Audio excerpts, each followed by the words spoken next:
In this video, I'm going to share 3 tips on how you can increase club head speed, 3 different things you can focus on and work on, and then we'll get more advanced in other videos. But these 3 basic concepts are going to help you start improving swing speed, especially if you're a beginner.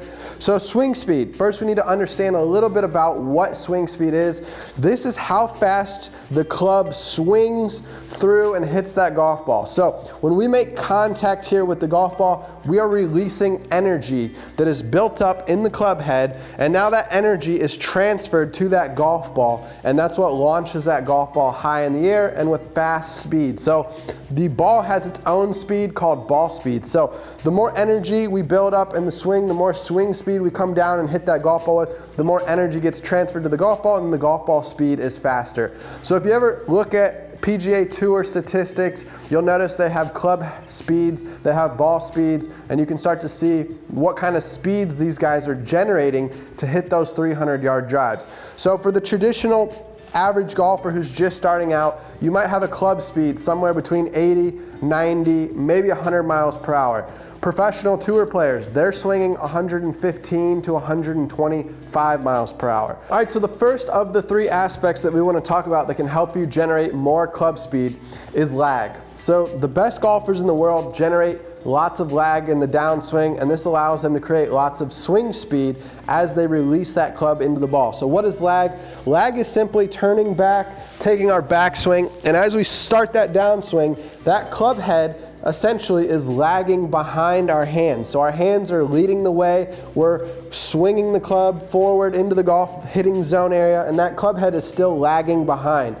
So at the last second, professional golfers release that club. They let this hinge and build up of energy go in their hands, and that gets that club head coming back forward into the golf ball, making contact with the golf ball at the point that now the club shaft and the club head are caught back up to each other. We don't have this angle where the club shaft, the grip is way ahead of the head. We get to the point now where that head is caught up. It's at the equal distance of our hands, so it's a straight line now. We have the straight line here. So creating lag, we turn back, we get this wrist hinge here. It creates this 90-degree angle as we're coming down. Eventually, we release the club, and then we create that speed that sends that club head in the ball. So a lot of beginners, they have a tendency to release the club too soon. This is called casting. So they might let go and release the club back here, and then it gets this awkward kind of slow swing speed and also bad timing where they have mishits. So you want to work on trying to hold on to lag as long as possible. Now this doesn't mean, holding it all the way through. We don't want our hands to get way ahead of the golf ball by the time that club hits the golf ball. Again, we're turning back and then we're letting go as the club starts, as our hands start to get closer to the golf ball. That way it gives us time to let that club head catch back up. So when we actually get to the golf ball, that's when our hands are also at the golf ball at the same time. We don't want our hands way far forward when that club head hits that ball. So it's kind of a confusing concept, but if you can think about just working on releasing that club, trying to hold your release off a little bit longer, but also not holding it off too long, we still want to be able to get that club head released into the golf ball at about the same time so that it creates this kind of straight line here where we have a straight shaft with our arm and our hand here. So practice on the golf driving range, taking some turn back, creating the hinge there, getting locked and loaded in your backswing, and then on the through swing, practice timing how you let go of the club, release the club into the impact zone so it can strike the golf ball at the same time, so we don't get to a position where our hands are too far forward or too far back because we let go of the club too early, known as casting. So that's technique number 1 to create a lot of speed in the swing. Get more lag in your swing by letting that club head lag behind longer and then release at the last second, and that's going to create enormous amounts of speed. Number 2 has to do with fitness. We want to build strong legs, we want to build a strong core. Our legs are what help deliver power in the golf swing. When we use our lower body to drive our body weight into the golf shot, that creates a lot of power into the golf shot as well. If you're using mostly your upper arms, you're not really getting your lower body involved in the swing, you're probably lacking distance, lacking speed. Your lower body can create lots of power. It's one of those mechanisms where it's like a spring. As we turn back we're keeping our lower body pretty grounded. We're not letting our lower body really twist all awkwardly, right?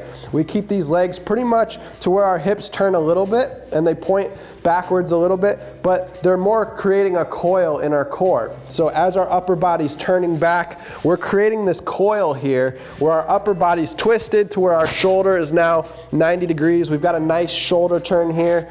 We've got our shoulders turned, so our upper body's twisted, our lower body's twisted back the other way. So it creates a coil effect, like when you create a coil in a spring and you let it go and then it spins real fast. That's what happens in the golf swing. We coil up and then on the downswing, boom, we unload that coil and that creates a lot of speed into the golf shot as well. So really work on those hips, those quads, getting your legs built up nice and strong, create a nice, solid, strong base to be able to build some power through. And then that transfers up your body into your core. Your core also generates a lot of power in the golf swing. So doing some different fitness exercises like leg exercises, core exercises. We have plenty of videos on those you can check out. There's also websites out there that will list lots of different exercises for golfers related to your legs and cores, but you can check out our resources we have on the golf fitness side so you can start working on fitness. And this is gonna get you stronger. It's gonna help you hit the golf ball farther. If you think about the difference between men and women, men are typically stronger than women, and so they can typically hit the golf ball farther than women, and that's due to that strength aspect. So strength does play a role in the golf swing. Stronger golfers can typically hit the golf ball further, but not all the time. You know, if you have really good swing mechanics and you can generate a lot of speed, you don't have to be a bodybuilder. A lot of times bodybuilders don't have a good physique anyways for the golf swing. You want to just have strength. You don't need to be big and bulky and huge. You just got to have strength. You got to have strong abs, strong legs, and this can give you some ability to generate power and increase swing speed. Tip number 3 we're going to talk about has to do with our grip. So a lot of times we're lacking swing speed because we've got an improper grip on the club and it's causing us to not be able to release that golf club very well, or maybe we're not making good contact on the face. So the golf club face itself isn't hitting the golf ball nice and center on the face here. And so this could be due to poor grip and technique and how we're gripping the club that's causing our hands to not be able to release the club the right way. And that's causing us, again, a lack of speed, because when we can get our timing right and we can get that release dialed in, we can really put a lot of swing speed into that golf ball based on how we release our hands. So to get a better release on the club, we want to make sure our hands aren't getting in the way. We want to have a good grip on the club. Now, one mistake a lot of beginners make is they'll actually grip a club with like a death grip, where they're just squeezing that club as tight as they can. And this will actually slow your swing down. You want a little more flexibility in the hands, a little more softness,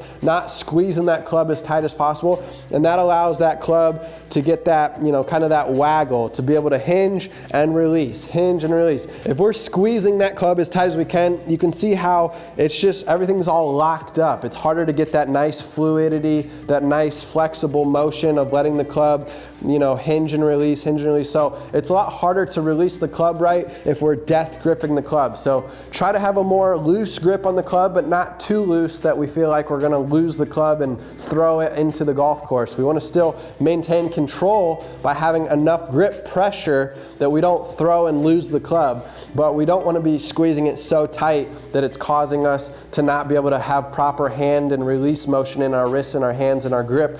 So we wanna kind of find that fine balance. So just practice taking your grip, getting comfortable, feeling like the club's kind of just settled in your fingers, nice and loose, not super tight, so that we can get some fluidity there to be able to hinge that club back on the backswing, and then on the downswing, we have that fluidity to be able to release the club into the golf ball. We're not holding off that release because we're gripping it super tight. So take those 3 tips, start off working on technique, working on creating lag in the swing to be able to release that club head longer into the swing, and that's going to create more power into the golf ball. The longer we can hold that lag and let that club release at the very last second. So a timing aspect in the swing, we got to dial in our timing. Once you can dial in your timing, then you can hold that lag off longer and still hit good contact on the ball. That's going to be when you start seeing optimal swing speed. Also building power up in our legs and our core through fitness and strength training, and then practicing our grip, making sure we're not squeezing that club too tight, keeping a nice grip on it. Maybe we need to adjust our style of grip from either more neutral to more strong on the strong side or more weak on the weak side, depending on if we're hitting slices or hooks. So working on grip, working on strength training, working on creating lag, that's gonna be your 3 tips that help you have a faster swing speed and start hitting the golf ball further. Thanks for watching, guys. If you enjoyed today's video, do me a favor and hit that subscribe button. Share this channel with a friend who plays golf. Let's get more people into the game, learning how to play golf. And it'll be more fun for you and your friends if you guys can go out and play better rounds of golf after implementing these different tips in these videos. So I appreciate you being here, giving me some time to watch today's tips and lessons. You can find more about our training programs, our drills, our different practice plans that we have available for golfers to utilize at foygolfacademy.com, which will be linked below in this YouTube video.